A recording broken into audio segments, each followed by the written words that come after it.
kung sino may-ari. Sa ibang bansa. Magkano ano rito? Nasa ano, kasama ko. Kapal? Apo. 1,000 yata eh, per square meter. Yung alam mo first time dito yung uy. Uli na kayo. Di po. 27 po uwi ng Mindanao. 27 pa ba?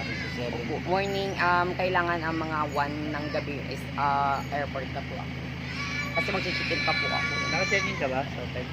Hindi po. Balik mag-check-in po ako ng mga baggage. Doon mo muna. Pwede naman yun. Actually, ang free ko lang kasi 7 kilos.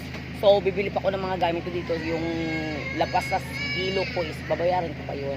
6 po na kilo. Mindanao pa ako. Pumunta sa Divisoria. Opo. Nakasamoa.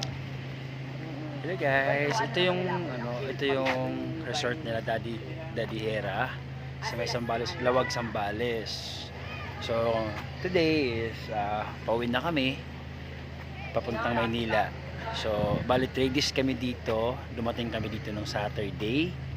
Tapos dapat nung bukas pa kami uuwi. Kaso urgent kasi na kailangan umuwi agad ni Tita, yung may-ari po ng resort. Kaya kami uuwi na rin kami. So, solid naman kasi dahil tawag dito, kahit ganun pa man, masaya pa rin naman kasi ayun, nag-get together kami sa aming anniversary ng aming family sa Elysian, sa Bigo. So, ayun, sulit na sulit. So, ito yung view guys. Kung makikita nyo guys, maganda siya sa loob. Pagpasok namin, maganda yung accommodation, kompleto naman, tapos walang hassle kasi hindi ganong simple lang siya. So ito yung mga kasamaan guys sa likod. So nag-waiting kami sa mga kasamaan na maging okay para pag afternoon uuwi na kami ng Maynila.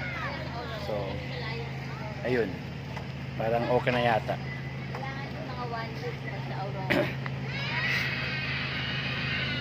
Actually, itong ligo kasi namin dito sa Honda spot lang po.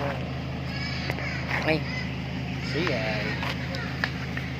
grabe yung blush on ko, sabog na sabog. Tara na, uwi na kami! Bye-bye! Bye-bye! Kailangan magdagdag yan. Kailangan magdagdag yan. Ha? Kailangan magdagdag. Okay po.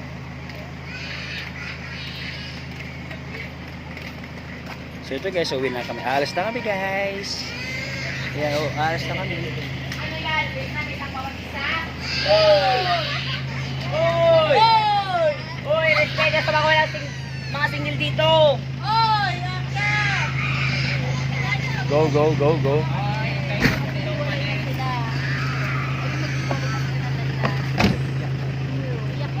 Yan na, aakit na kami.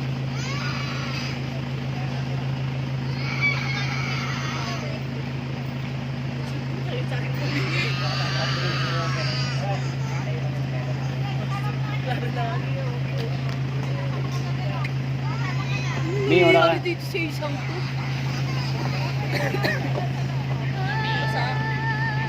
Miyak ka naman. Aluwa na ha. Parang na nga oh. Uy, mga festival ka Hindi ka syempre care lang po ba? Kasahin nyo to. Wala mo naman yung mga baryo. Alam mo na yun. Kasahin mo muna itong isa. Likod talaga yan. Okay nga sa video, likod ka para dyan.